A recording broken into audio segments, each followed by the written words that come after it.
ಸ್ನೇಹಿತರೆ ನೋಡಿ, ನಮ್ಮ ಹೊಲ್ದಾಗೆ ತರಕಾರಿ ಬೆಳೆದಿರೋದೆಲ್ಲ ತೋರಿಸ್ತೀನಿ. ಎಷ್ಟು ತರಕಾರಿನೂ ಐತೆ ನಮ್ಮ ಹೊಲ್ದಾಗೆ. ಇವತ್ತು ಸಂತೆಗೆ ಹೋಗ್ಲಿಲ್ಲ ಈ ವಾರ, ಅದಕ್ಕೋಸ್ಕರ ಇವತ್ತೆಲ್ಲ ನಮ್ಮ ಹೊಲ್ದಾಗೆ ಊರಿಗೆ ಹೋಗಿದ್ದೆ. 4 ದಿನ ಊರಿಗೆ ಹೋಗ್ಬಂದು ನಮ್ಮ ಹೊಲ್ದಾಗೆ ಎಲ್ಲ ತರಕಾರಿ ಕುಡಿಕೊಂಡಿದ್ದೀನಿ ನೋಡು. ಇದು ಫಸ್ಟು ಕೊಬ್ಬರಿ, ಆಮೇಲೆ ತಿಂಬಕ್ಕೆ ಹಣ್ಣು, ಪರಂಗಿ ಹಣ್ಣು, ಇದು ಅಳಸಂದೆಕಾಯಿ, ಇದು ತಬ್ಬಾಕ್ಸಿ ಸೊಪ್ಪು, ಇವು ಕಸೂರ್ಗಾಯಿ,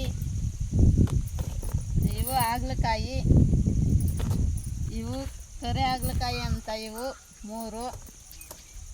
ಇವು ಒಂದೇ ಒಂದು ಹೀರೆಕಾಯಿ ಬಿಟ್ಟಿತ್ತು. ಈ ಒಂದು ಹೀರೆಕಾಯಿನಾಗೆ ಬೋಂಡ ಹಾಕೊಬೋದು ಅಂತ ಕಿತ್ಕೊಂಡಿದ್ದೀನಿ. ಆಮೇಲೆ ದಪ್ಪಂದವು ಟಮಟೆ ಹಣ್ಣಿಲ್ಲ, ಇವು ಸಣ್ಣ ಒಯ್ದಾವ ನೋಡಿರಿ, ಇವೇ ಟಮಟೆ ಹಣ್ಣು ಇವೆಲ್ಲನ. ಆಮೇಲೆ 2 ಗುಲಾಬಿ ಹಳ್ಳಿದ್ದು 2 ಗುಲಾಬಿ ಸಿಕ್ಕೇವೆ ನೋಡಿರಿ, ಏನು ಸೂಪರಾಗಿದ್ದಾವೆ ಗುಲಾಬಿ. ಆಮೇಲೆ ಆ ಸೇವಂತಿಗೆ ಜೊತೆಗೆ ಇವು ಬಿಳೆ ಸೇವಂತಿಗೆ ನೋಡಿರಿ, ಏನು ಸೂಪರಾಗವೆ ಬಿಳೆ ಸೇವಂತಿಗೆ, ಇವು ಸೂಪರಾಗವೆ.